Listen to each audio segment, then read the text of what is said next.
N'y a-t-il pas malgré tout des modalités de présentation différentes? Oui, bien entendu. Et souvent, elles traduisent une stratégie cognitive particulière.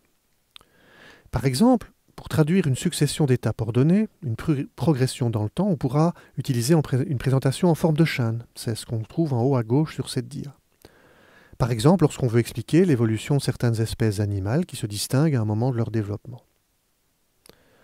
Alors, de manière plus classique, il y a une présentation qui aura la forme d'un arbre, ascendant ou descendant, qui permet d'analyser les composantes d'un concept de manière structurée. C'est ce qu'on trouve en haut à droite.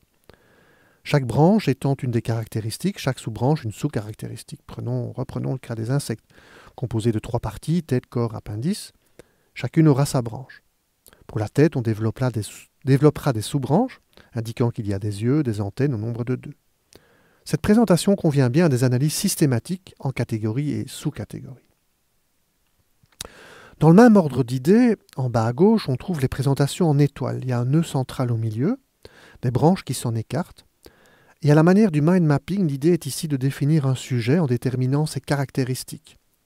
Mais celles-ci sont peut-être moins établies que dans la présentation en arbre. On est plus dans de la découverte, qui définit les contours d'un concept sans en avoir une idée préconçue. Par exemple, lors de la découverte d'une nouvelle planète dans une galaxie, on tente d'en déterminer les caractéristiques pour mieux la définir. Et enfin, en bas à droite, il y a les présentations qui insistent sur les liens plus que sur les nœuds. Qu'est-ce qui est relié à quoi? Qui est relié à qui? Par exemple, pour déterminer les interactions qui prennent place dans un réseau social, quels sont les liens forts, les liens faibles entre les individus? Qui sont ceux qui sont plutôt des leaders, des observateurs?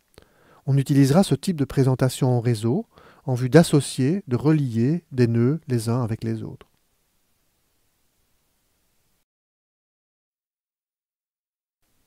Quelles sont les bases théoriques qui justifient la pertinence d'une visualisation sous la forme de cartes conceptuelles ou de mind maps?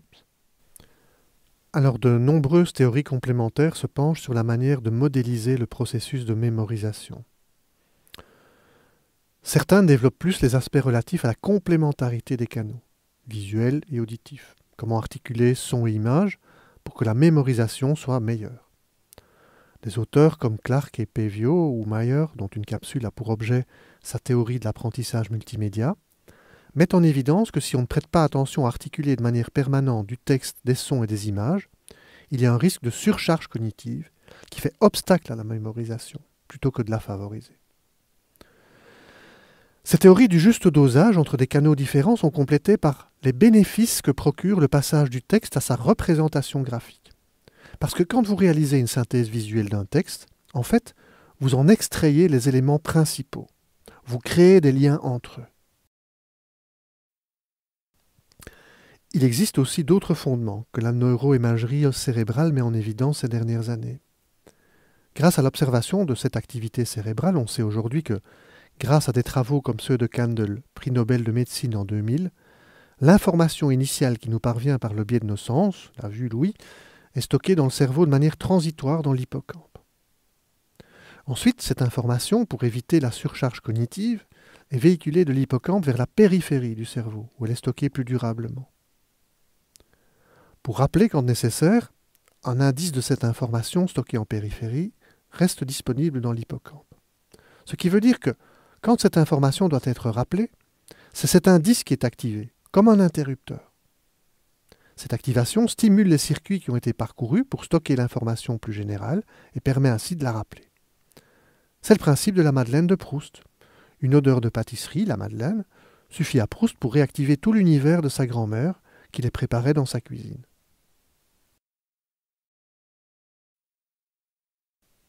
Y a-t-il moyen d'en dire plus sur ce processus? Ces chemins parcourus entre l'hippocampe et la périphérie du cerveau permettent de rappeler l'information à partir d'un indice de celle-ci. Et pourtant, parfois, cela prend plus de temps de rappeler une information plutôt qu'une autre.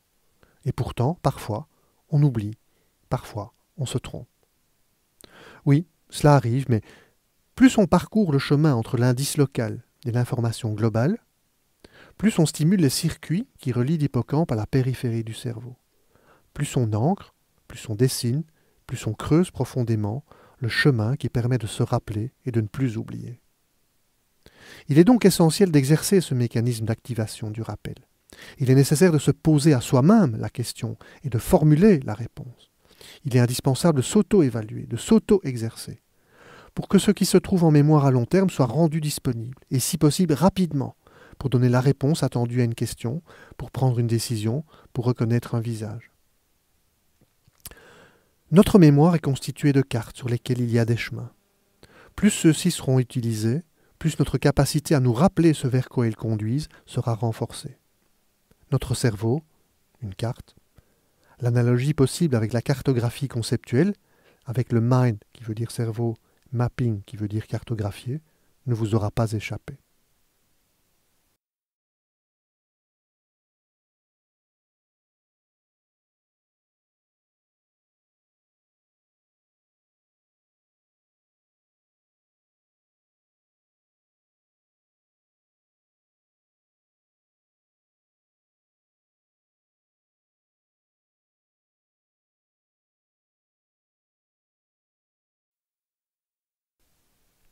Pouvez-vous qualifier, déterminer des catégories d'usage?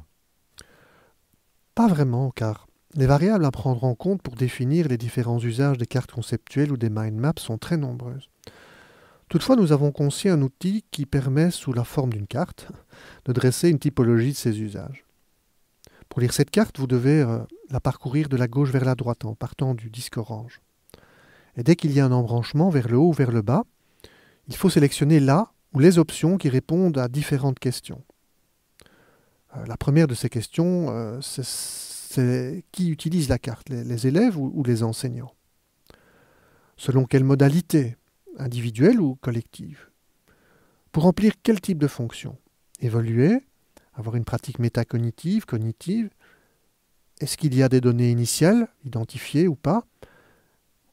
À quel moment la carte est-elle utilisée? Avant, pendant, après le cours? Pendant quel laps de temps? Ponctuellement, pendant une série de cours, de temps à autre? Est-ce qu'il y a un complément à cette carte conceptuelle? C'est le complément d'un texte, d'un exposé oral? Ou se suffit-elle à elle-même? Est-elle déjà complètement élaborée? Partiellement? Ou alors il faut la compléter? Et si des outils sont là pour la mettre en œuvre, quels sont-ils ces outils? Des outils numériques ou pas? Si oui, lesquels? En remplissant par une couleur les cases blanches, vous indiquerez ce que vous faites. Et en observant l'ensemble, vous pourrez visualiser la cartographie de vos usages des cartes conceptuelles ou du mind mapping. Cette carte sera le reflet d'un usage parmi tant d'autres. Et vous voyez donc que les possibilités d'usage pédagogique sont multiples. Et pour concevoir une carte, comment guider les élèves dans ce processus? On peut considérer qu'il y a 5 étapes principales. La première consiste à définir le nœud central, c'est-à-dire la question à laquelle répondre, le sujet à développer, ou la connaissance, le concept, la procédure à décrire. Et ainsi de suite, jusqu'à avoir placé sur un espace tous les nœuds, termes jugés importants. Le produit de cette première étape sera une liste de nœuds, de termes qui devra être la plus exhaustive possible. Ensuite, la deuxième étape est de placer tous les autres nœuds associés à ce sujet principal et surtout à les organiser entre eux, les répartir dans l'espace, les hiérarchiser. Le produit en sera une série de mots répartis de manière cohérente dans un espace. La troisième sera de relier ces concepts les uns aux autres.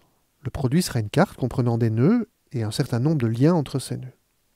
Bien entendu, entre les étapes 2 et 3, il y a souvent des va-et-vient, d'où la nécessité de cette quatrième étape pour réviser l'ensemble et ensuite lui donner sa cohérence globale finalisée lors de l'étape 5.